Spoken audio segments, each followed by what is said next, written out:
It's the Misfits.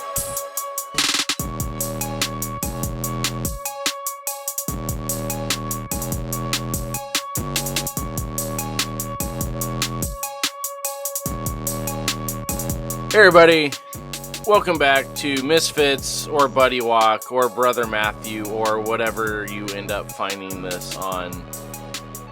We are doing things a little bit different this week. Misfit-wise, Brandon's on vacation. I was on vacation last week, Brandon's on vacation this week, and so because of that, our schedule got all screwed up. So we told you 2 weeks ago what you were going to hear last week. And that didn't happen, and it's not happening this week either. So it's going to happen next week.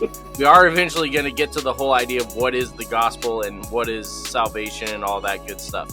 But today, though, we've got Brother Matthew, we've got Joe from Buddy Walk, Joe from Kingdom on the Road, Joe who hates it anytime I start talking about money. He's here, Brother Matthew's here, and we are doing a little bit of a different style of episode for all three of us, but it's related to stuff that all three of us have in common and all three of us are impacted by. So as we are recording this, it's been about 24 hours since it was announced that Dr. Tim Keller had passed from the cancer that he got diagnosed with, was that 3-4 years ago? Yeah, something like that. Some people aren't even aware he had it because he never actually stopped doing any of the stuff he normally did. It was just that he was sick while he was doing it. So if you don't know who Tim Keller was, first of all, you either are not a part of evangelicalism or you just have not paid attention to American evangelicalism over the past 4 decades. He's been one of the most influential and loved pastors of the past 40 years. Very few people have beef with him. At least long-standing beefs with him. Not saying there's not some here and there, but long-standing wise, there's not much people have to complain about. He was a church planner. Obviously, he was a pastor. He was a pastor to pastors, which is something that very few people that can claim that actually have success in. He was a writer. He was an author, which there is a difference, just saying. He was a professor for a while. He's an apologetics, mastermind. He was the director of a bunch of different organizations. He was an inner city ministry expert. I mean, you don't plant a church in New York City and it lasts this long and be this successful if you were not an expert in doing inner city ministry. And towards the end, at least, he was definitely more of a misfit of sorts, which is why we're all getting together to talk about this, because he was very well respected for a long time within the Reformed theology community. He was Presbyterian. He was a Presbyterian minister until he was no longer respected within the Reformed community because he was considered woke.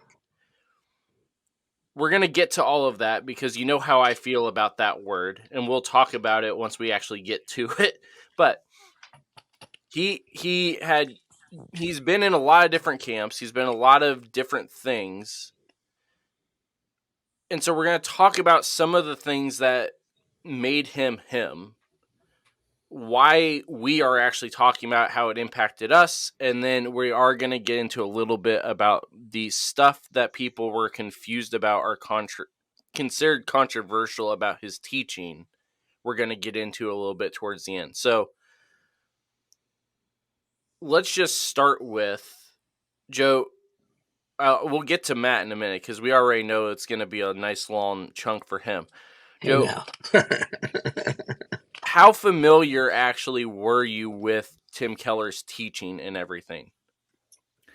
So you had mentioned about how if you don't know who he is, then you haven't been plugged into American evangelicalism. And I feel like if somebody like me, who doesn't really do the celebrity pastor thing, that doesn't really do the popular voice thing, if somebody has permeated my my sphere that says something about how loud their voice is. Um, I was pretty well acclimated with what he taught as far as the later half of his teaching career. Actually, it wasn't until about a year ago that I really was exposed to more of his earlier stuff, his reformed theology emphasis stuff, all of that kind of stuff. It was more of the inner city side of his teaching and his methodologies and all of that kind of stuff, because for me it was I resonated with the practicality of his teaching and his principles and that side of it, where it seemed like in a world of hot takes and different out of the box teaching methods and all of that kind of stuff, his style was more see the person, experience that moment with them. And so this was a guy that um in a lot of ways helped impact the mode in which I started evangelizing. Um, because for me, I didn't have those years of experience and all of that kind of stuff, and so I was flying by the seat of my pants. So for me, it was a voice that really resonated because of that practical side. Yeah, and so, that's part of what we're going to get into as far as what he's known for.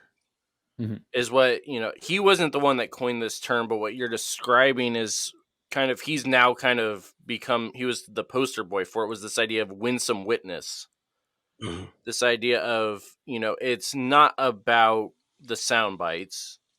It's not about the hardline, hard-nosed theology. It's about the person that's in front of me. Mhm. And, those of us that do inner city ministry knows that's the only style that's going to have any potential chance of winning within an inner city environment. He's also, though, known for the more reformed style, the more apologetics, the more academic style, which is why we also want to hear from Brother Matthew as far as why, how you were kind of associated with him and the teaching styles and everything else. Not really. I became most familiar with Mr. or with Tim Keller, just through all the arguments over Tim Keller in my reform circles, and then as I started doing all of this that I do and taking on some of those principles, I have a time or two been compared to Tim Keller as someone who's reformed, but also has a more, or attempts to have a more person centric missiology. So, the comparison to Tim Keller has been made more than once. That's not a bad comparison to have, even though No. the community that's making it is trying to say otherwise. But, yeah, like we said, the Winsome Witness was a big one. A couple other key things he was known for, and this is where more of my side of how I got connected to him kind of was at. Mhm. He was known for speaking a lot into the idea of idolatry as the main problem, which is something Misfits listeners you should be familiar with hearing. This is, we talk about this all the time, and I was talking to these guys last night. It's very possible that the first place I heard this may have been actually Tim Keller 15, 20 years ago. I don't remember. But this idea of, the first commandment is the commandment that holds all the others together. If you keep God as God at the forefront, you aren't going to do any of the other commandments.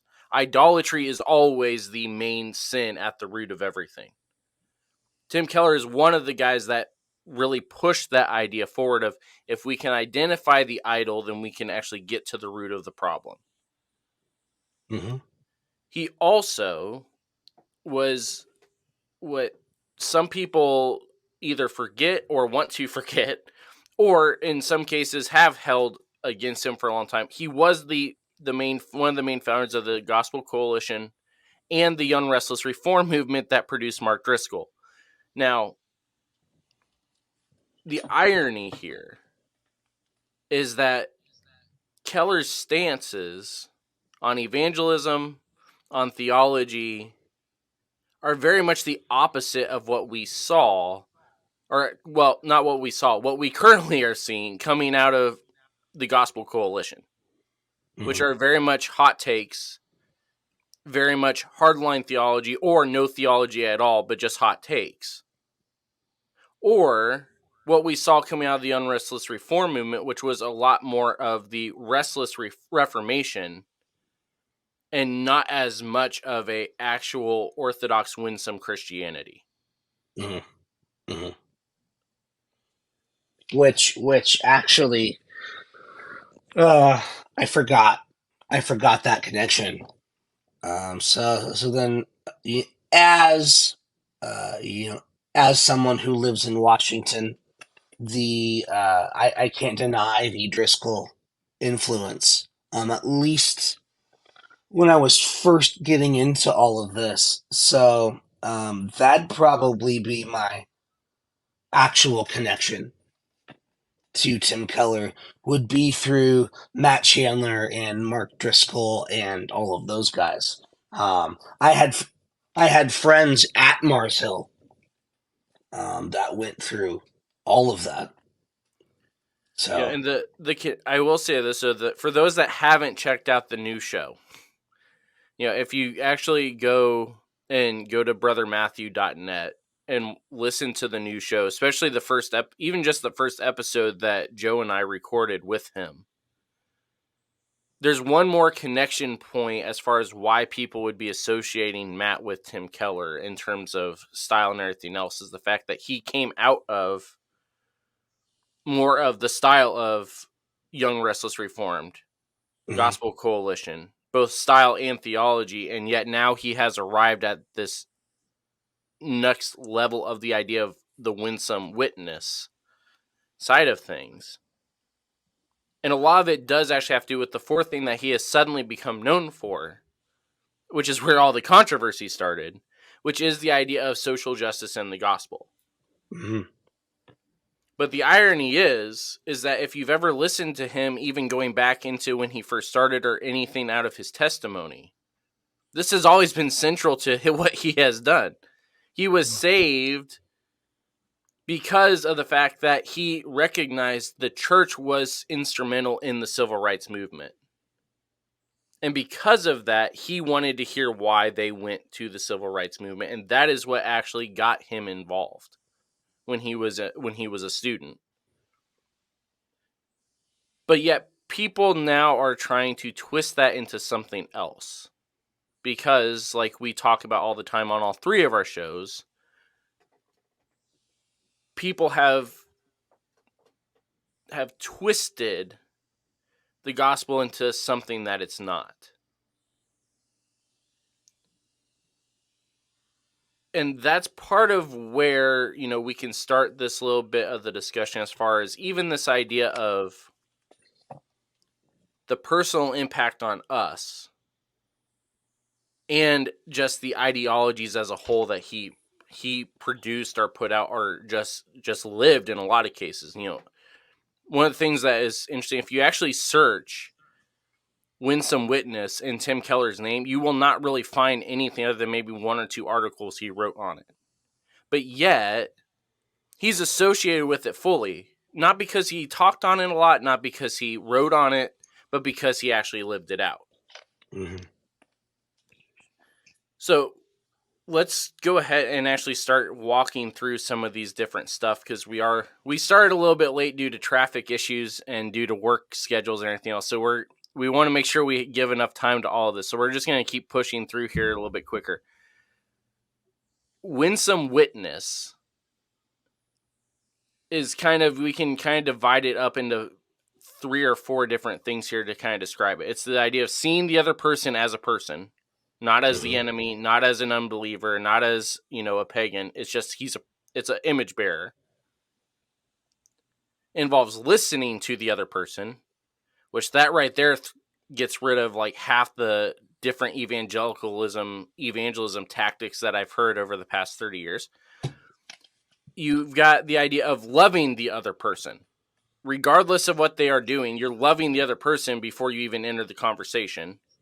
And it's having a relationship and a witness rather than an antagonistic conversion is the goal. It's about relationship and it's about witness, not about antagonistic conversion. So, Misfits, this should sound very familiar because this is really the 5B model. They have to feel like they belong before they can believe and before they can have baptism and behavior changes and become a disciple. Belonging is the first step. That's what this is. Outside of that context, though, we'll start with you, Matt, and then we'll let Joe talk about his context of all of this. This is sort of new for you. Not necessarily in terms of hearing, but in terms of trying to actually apply it regularly. I guess actually the first thing would be, why is this idea so almost revolutionary within certain parts of the church today? Well, so it goes back to what you said earlier, which I was going to backpedal to anyway, which is a twisting of the gospel. And I don't know that twisted is the right word as much as reduction is the right word.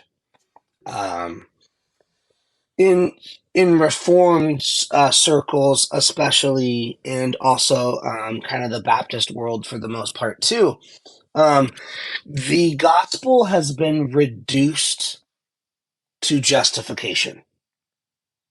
That's it. That's all it is. So that becomes not only the end goal, but the only goal. And that leads to, as you were just saying, the antagonistic.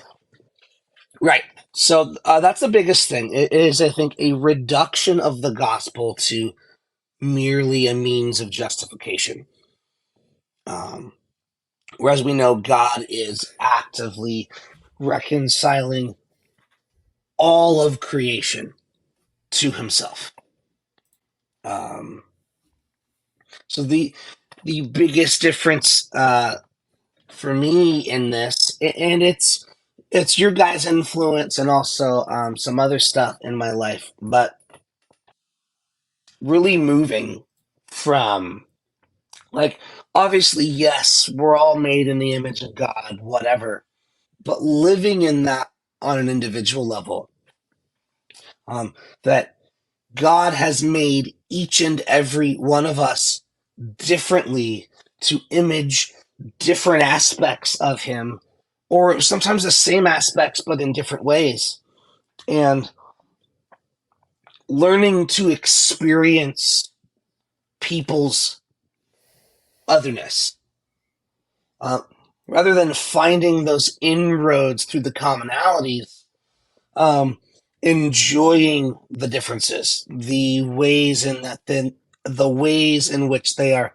other from me, and then not reducing people to their theology or their opinions or their ideology, and seeing the person, seeing the why of those things, learning the experience that led them to those things. Because then you don't have a information ship, you have a relationship. Yeah, and again, that's something for those of you that have heard Brother Matthew before and have not heard him recently. That shift is exactly what he's been dealing with over the past, Joe and I know it's been over the past year, but for those that have just been listening, watching, or reading, it seems like it's maybe been over the past couple of months. But that's a big part of it, is this. I like the idea it's a reduction of the gospel rather than a switching of Mhm. it, because and this is part of the issue, though, is that because it's a reduction down, you're able to actually find it in the Bible. Right. It's just not the full picture, and when we don't have the full picture, it can be used in a lot of different ways. Now, Joe, you and I have a little bit more of a different background related to this idea. You have been doing this within much more of an intimate style of church within the house church movement and everything else for a while. So talk us through what the Winsome Witness sort of thing looks like for you. Yeah. So, and for those of you that are listening over on Buddy Walk, this is a concept. Even if you haven't heard of specifically Winsome Witness, this is something that we talk about on a regular basis. For me, I was very much thrust into the role of ministry and caring for other people and all of that kind of stuff. And I was in a context of um, being in the city, being in a very diverse part of the city where, for me, I was one of the only people in my area that looked like me. And so um this kind parts of this kind of came uh naturally, I guess, because I if I was going to have conversations with people, if I was going to connect with people, then I needed to be able to see that person, and be able to listen to them regardless of anything else or any other extenuating circumstances. So as I started getting into ministry, um, I found myself in a position and a posture, due to the world's climate, due to the time period, the situation, the whole nine yards.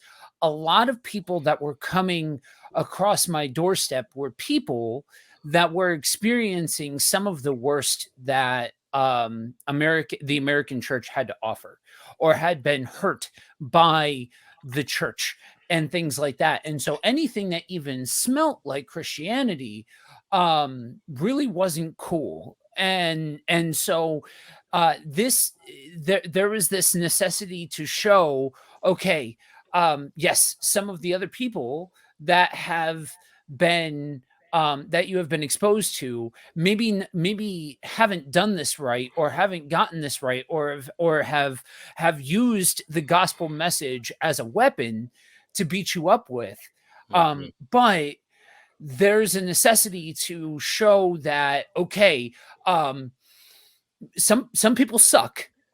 God doesn't suck, and you are an image bearer, and so you matter.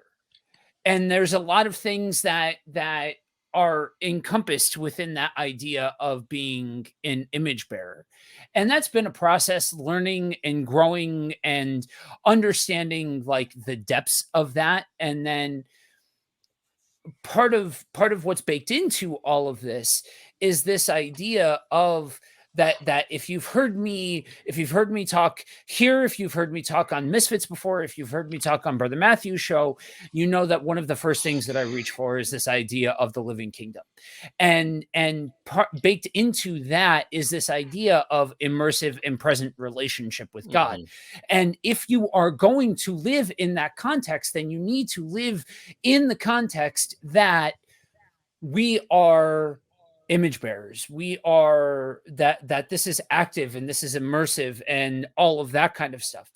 And so for me, it was more of the things that really made sense, because the context of God and the context of Christ and all of it literally the only way that this world makes a lick of sense is through the context of the living kingdom.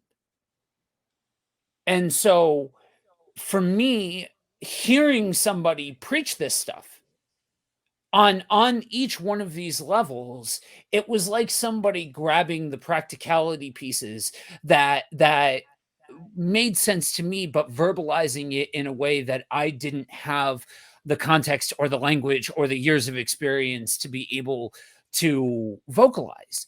And in a lot of ways, it's fascinating because some of the guys that I roll with are of a different generation than I am. You guys are some of the only folks that I do life with and do ministry with that we are all there's a couple of years difference between the three of us, but we're still within that same generational bracket.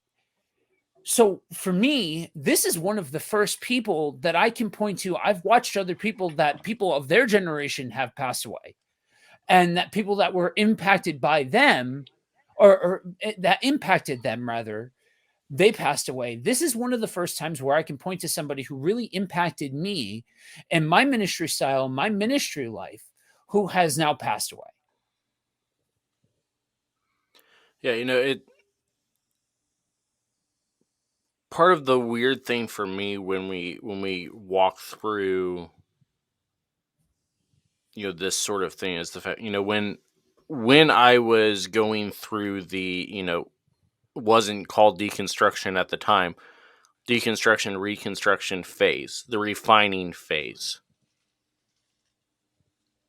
Theologically, the only pastors I could find that were even somewhat relatively where it's like, okay, I can actually listen to them because I can the way that they are teaching about ministry is what I'm reading in scripture when I'm reading was mainly John Piper, but John Piper's actual methodology and attitude towards other aspects of theology was stuff I could not get on board with whatsoever.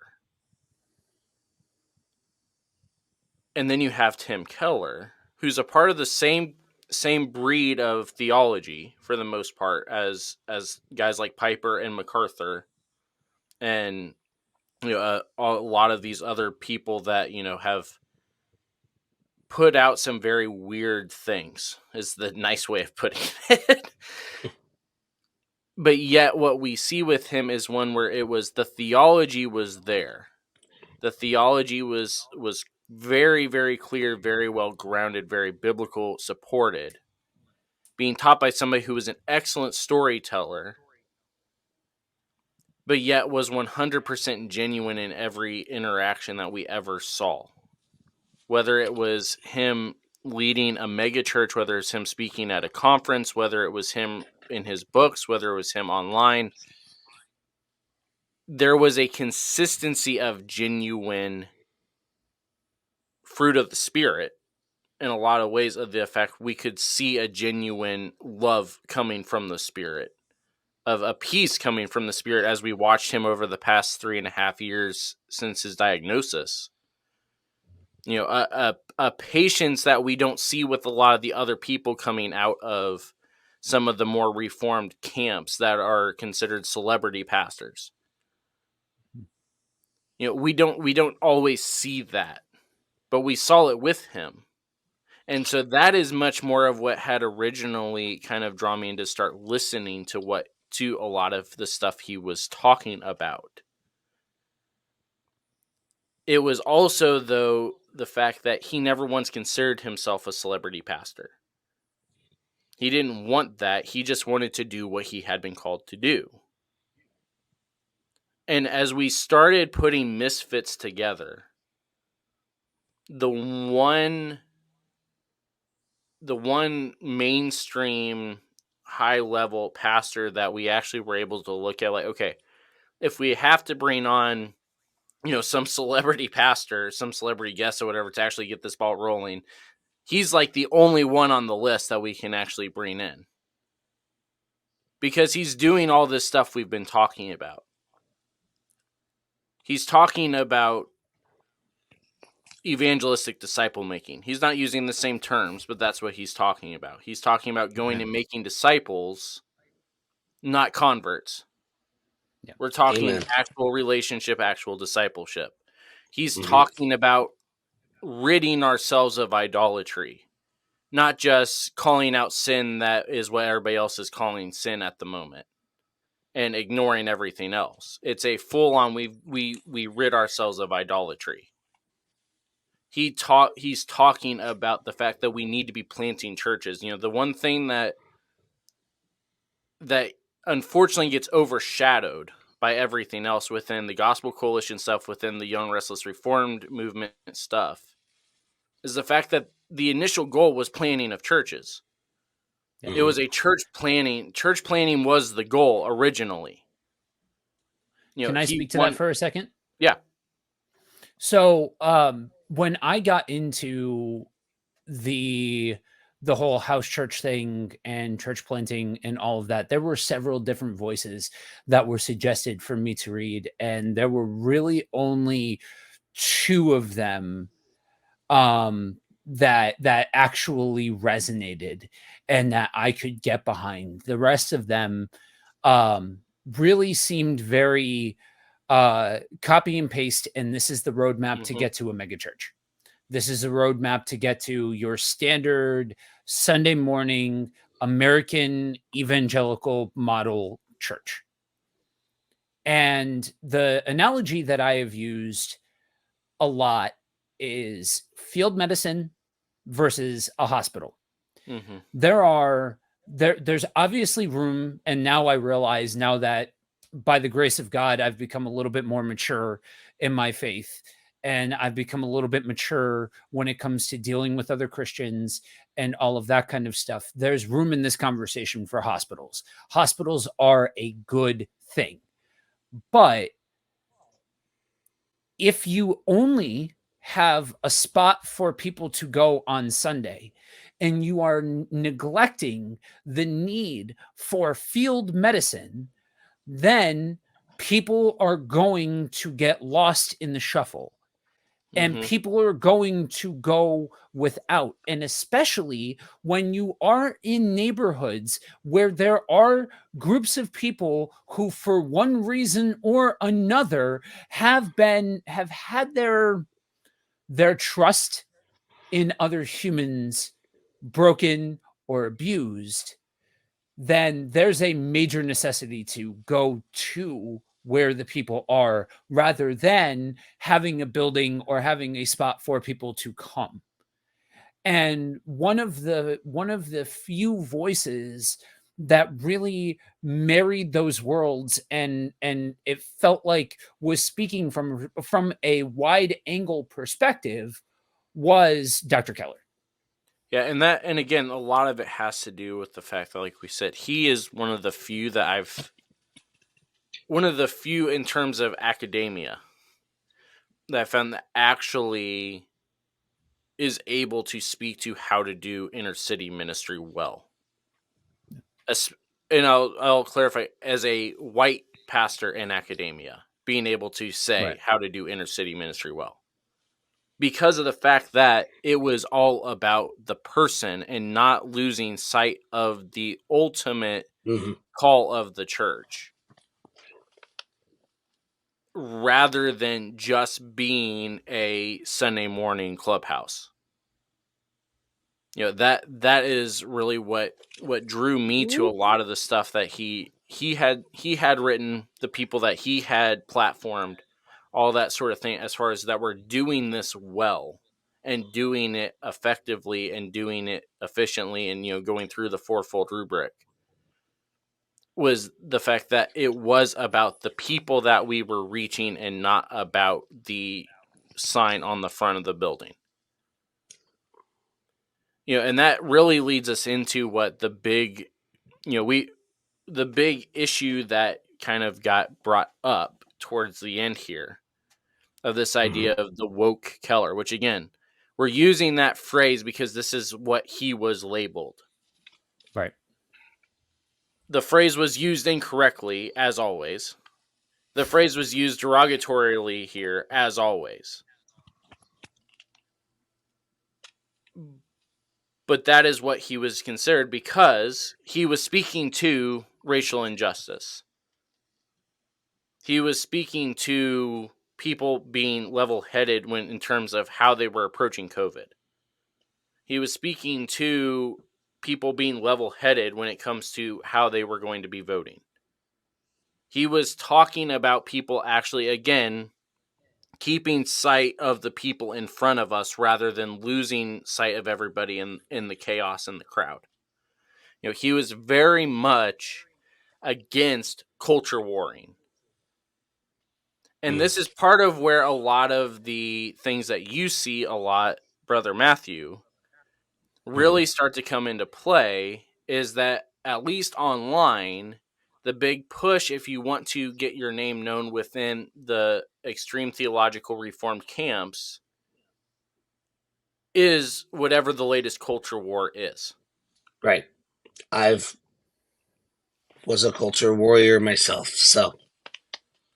And you can't, if you have somebody within your own camp saying culture warring is not what we are about the gospel, and the gospel is about justice, because again, we are speaking to the culture and we're speaking to society and we are calling for justice and dealing with the things of the world that the world are dealing with today, but not about going out on the battlefield trying to take over everybody and everything. You're going to make more enemies than you are friends within your own camp.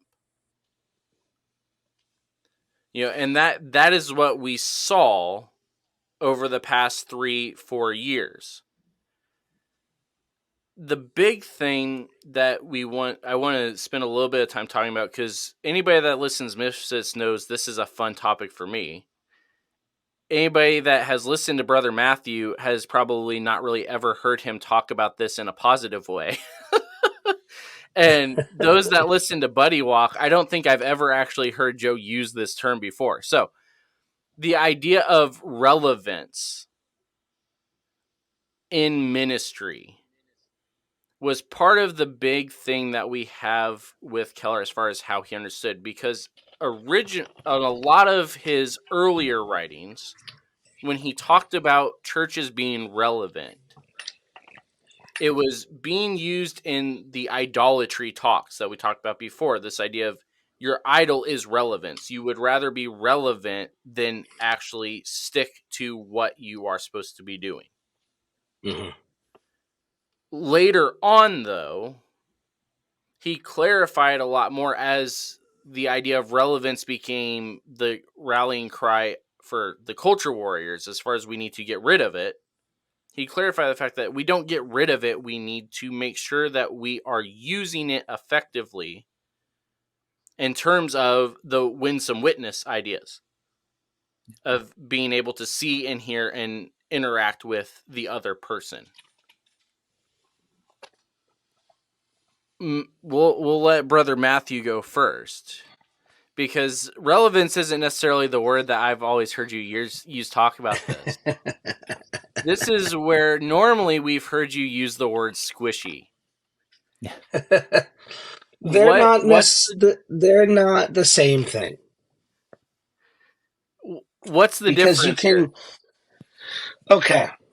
Well, squish is just lack of theological conviction. It's not having a sound, doctrinal. So that continues to be the difference in this conversation between someone like Tim Keller and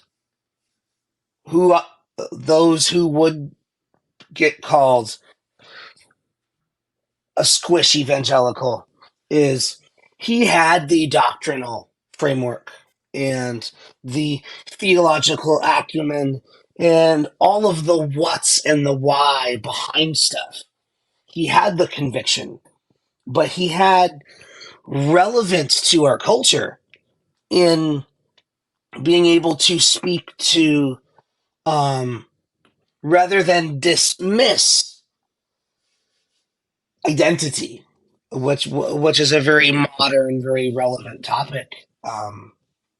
He was able to blend those. So, but the church has always struggled. Well, not struggled, but the church has always been influenced by being relevant. I mean that essentially boils down to Joe's whole conversation he had yesterday. Is the church is always going to be influenced by its context and its culture, and find a way to be effective and relevant in the world that they are part of. And that isn't squish or compromise. And that that becomes the disagreement. You know, that, well, the Bible says what it says, and the gospel is the gospel is the gospel is the gospel. And if you're preaching a new way, you're preaching a new thing. Like, I know the arguments because they were my arguments. But Well, and that largely is part of the problem that we have right now in terms of both talking yes. about what we're dealing with in terms of looking back at Tim Keller over the past 3 years compared to the last 40 Hmm. years. Right. Is this idea of, well, our culture has shifted, so we should be shifting too. But different parties are going to say which way we should be shifting. Right. Part of what Tim Keller has always talked about, though, is the fact that the church doesn't shift with the culture. The church stays where it is because our message is going to be able to be relevant regardless of where we have shifted, as long as it's focused on the person and not the Mhm. problems around us. That's the idolatry stuff again. Joe, go into that a little bit here as far as, the context of the kingdom, the context of the stuff that you do regularly in terms of what this idea of relevance actually looks like for you. So over at Buddy Walk, the community over there has largely heard me refer to this as a person centric approach, um, where it's that idea that the gospel is the gospel is the gospel is the gospel, absolutely, but where the separation in approach comes is each person is unique, and Mhm. that aspect of it is reflected in how you approach that person and all of that kind of stuff. And it's this idea that if you're putting God first and understanding the idea that you are called to love before preaching your stance, then you can disagree and you can love and you can approach that person as a person, rather than approaching that person with the idea of converting them to your thought process and all of that kind of stuff. And it's this idea that while it's not inherently bad to have opinions or to have perspectives, or for those of you that are more politically oriented, to have a political stance or a voting thought process or whatever. Okay, fine.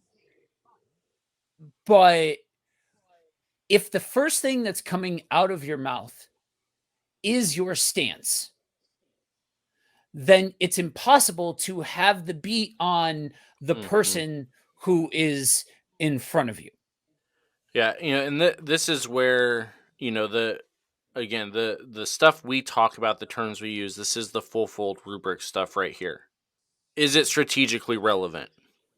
Is what you are talking about, what you are doing, the relationship that you're building, is the stuff you are talking about or doing, the methods, whatever, whichever level we're looking at here, is it relevant to the person that you're talking to? Right. Because if it's not, why are you even talking to them? They don't care. And for those of us, that are millennials or are younger, we're a little bit more sarcastic and blunt to even let you know that we don't care. Yeah.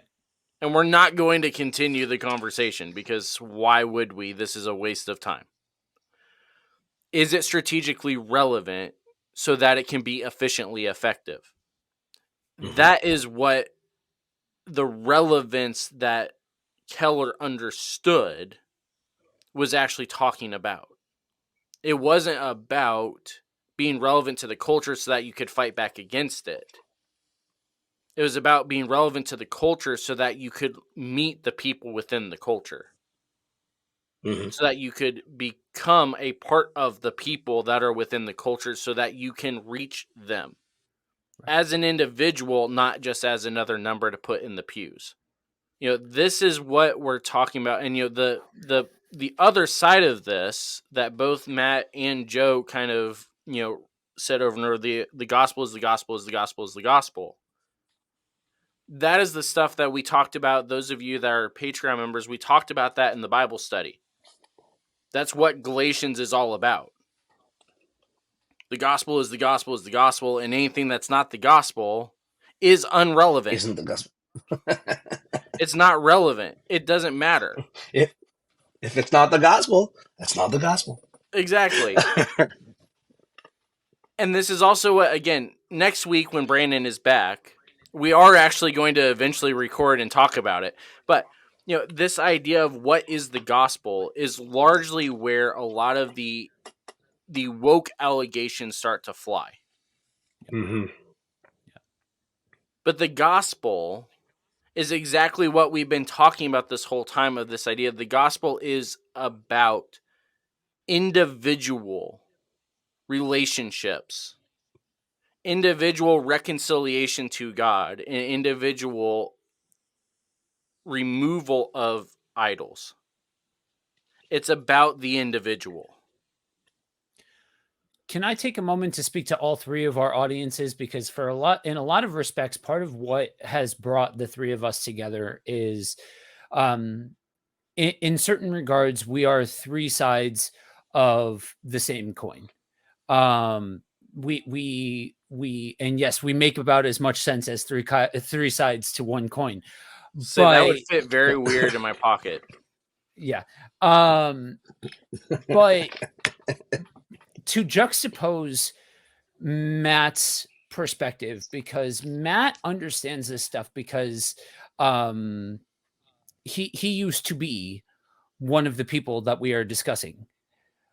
For me, I'm well aware of all of the arguments. I'm well aware of all of the noise. Frankly, my dear, I don't care. Like, that's not the actual movie quote, but we try to keep these things PG and family friendly. Yeah, and I don't have my censor button ready to go, so. So having the perspective that I have, and again, being thrust into this, I didn't choose to have an international ministry. When I started Buddy Walk 5 years ago, I would have never guessed that it would turn into helping to plant churches across the world and working within different contexts, in different areas, in different groups. I can tell you from firsthand experience, when you boil it down, we are equipping people to preach the same gospel message here, there, and everywhere. But the approach that you have to take with one group of people is going to be different from the other group of people, that is going to be different from the other group of people. And none of these individual groups of people are prostituting the actual gospel message. But the way that one people group is going to understand it is going to be different than the other ones. And that's part of why I simply took the path of not listening to the noise, because I knew it was based out of people's perspective or people's preference. People had a preference to hold on to things in such a regimented way that that's how they were choosing to see it, that obviously they were ignoring whole swaths of the gospel of the Bible in an effort to reduce it down into, well, it's just this. It's as simple as A plus B equals C. And having been very well acquainted with people and their nonsense, I just knew it was more. It's just more man-made noise and nonsense. So whether or not you are more of that theological, philosophical kind of, that's the stuff that you really enjoy hearing, and so you listen to Brother Matthew, or you are particularly interested in culture or politics or the modern perspective and how the gospel fits into that.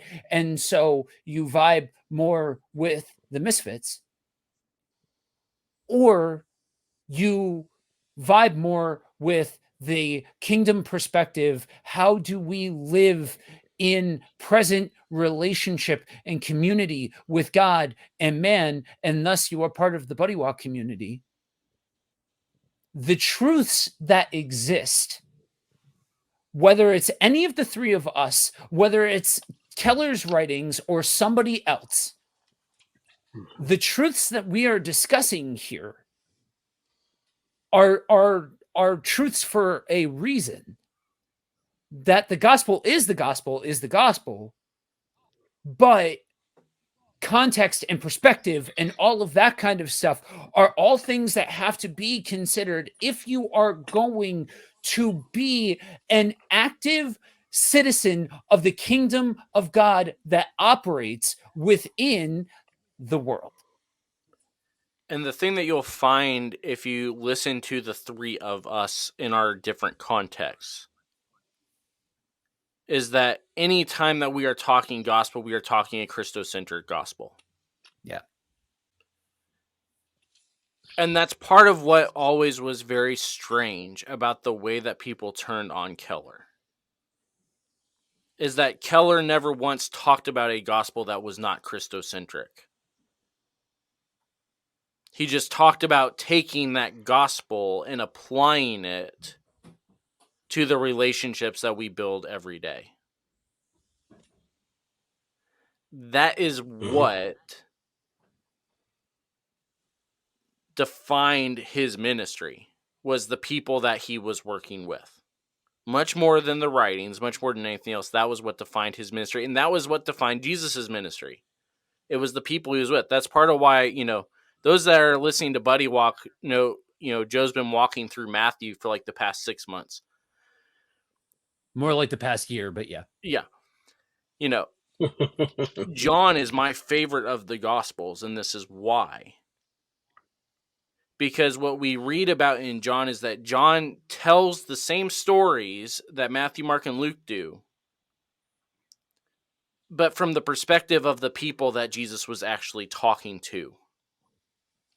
We hear their testimonies coming out rather than just hearing about another example of the same story. Now we are getting the eyewitness account, not from the eyewitness of John, but from the eyewitness of the person that experienced Jesus for the first time. Right. That's why we get the lines that we do out of the, things like with Mary and the idea of, I know that he will rise again. We got things like with Mary as mom of just do whatever he tells you. Even though Jesus just told her he wasn't going to do anything, she still knows you do what he tells you to do because he's going to do something here. The blind man of all I know is I was blind and now I see. We have the personal stories because the reconciliation was a personal act, not a cultural act or a corporate act or a national act. It was an individual act, and that is the stories that we saw. And so that is how we are actually supposed to go about doing gospel ministry ourselves. So next week for Misfits, we're going to actually get into the gospel finally that we've been advertising for like 3 weeks. We're going to get there. If you still don't want to wait, again, go to Patreon, do the Bible study. It's all there. If you are more interested in what's going on in the book of Matthew, head on over to buddywalkwithjesus.com. Check out Buddy Walk. Joe, what else you guys got going besides Matthew? Anything? So we're getting ready to wrap up Matthew and getting ready to announce what the next trek is going to be. And we have over at YouTube, if you look up Buddy Walk with Jesus, there's going to be a series of YouTube exclusive interviews with other Christians, with other voices, unpacking some of these concepts and things like that.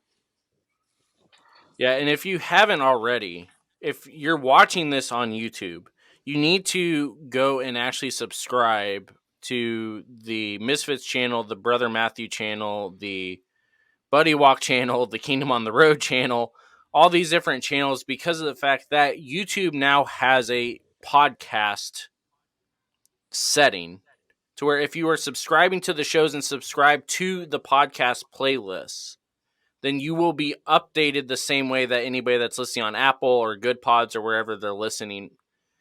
It's the same sort of thing. So if you are a YouTube Music subscriber, go search for the shows in YouTube Music and subscribe there, and you'll get it the same way you do anytime any other artist you're subscribed to release. You'll get the notification. It'll be in your playlist, all that good stuff. It actually seems to work better in a lot of cases than the other podcast platforms at the moment. It's a little bit more consistent, I found. In the meantime, though, also, Brother Matthew has relaunched. Brother Matthew, what are you doing over there with Brother Matthew Ministries at the moment?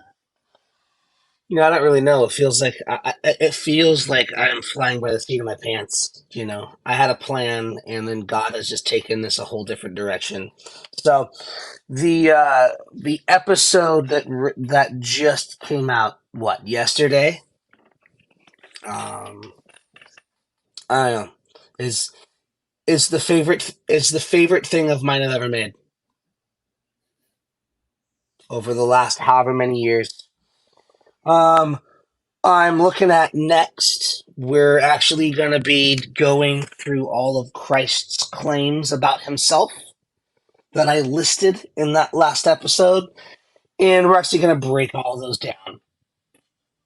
What they mean scripturally, theologically, and how they apply to our lives as Christians. So the very next thing on the list is we are looking at what does it mean, like really, that Jesus is both the Son of God and the Son of Man. And if we are living out the incarnation, then how do we claim that for ourselves and live out Son of God, Son of Man, as little Christs, which is what it means to be Christian. So again, brothermatthew.net, you can find all that there. He's got a merch store that should be up by the time you're listening to this also, with some interesting selections. We'll just leave it at that. In the meantime, also, Misfits, it's about to be June, and you know what that means. It's birthday month. Yay! For those of you that have no idea what we're talking about, both me and Brandon and our voiceover artist that is in the theme song, all of our birthdays are within about 1 week of each other here within the month of June. So what we are doing for birthday month is that any Patreon supporters that we get in the month of June, anybody that wants to do a one-time Cash App donation during the month of June, anybody that wants to do one of the Facebook donations during the month of June, will not only receive the normal benefits of Patreon if you're a Patreon subscriber, but we also will send you one of our new Misfit Paul t-shirts as well. And so if you want to do any of that, go to the website, ministrymisfits.com, go to the support button, and you can get the Cash App information there, because I never can remember what it actually is to try to say it on here. Or you can go to patreon.com/ministrymisfits and get all the goodies and everything by supporting us there. So that starts on June 1st. ends at the end of June because I can't remember if that's 30 or 31. But the month of June, if you support us during the month of June, we're going to send you a Misfits Paul t-shirt to celebrate birthday month. So I love that artwork. oh yeah, it's great, isn't it? So Joe, Matt, thanks for coming on. Thanks for sitting and talking for a while about all of this stuff that we normally just talk about in chat rooms and then end up getting mad at each other because spell check messed up. So it's a lot easier doing this over voice. So we will see the rest of you all next week. The Ministry Misfits podcast is a production of Ministry Misfit Media in association with Overwhelming Victory. Dr. Greg Linville and Andrew Fouts are our executive producers, and Brandon Simmons is associate producer. The Ministry Misfits theme song is written and produced by J.D. Laird and Laird Creative Agency. If you would like to get in touch with us, you can email us at ministrymisfitmedia@gmail.com or by following @ministrymisfit on Facebook, Twitter, Instagram, and TikTok. You can also visit our website at www.ministrymisfits.com or through bio.link/ministrymisfits. If you would like to support Ministry Misfits, you can become a patron by going to patreon.com/ministrymisfits.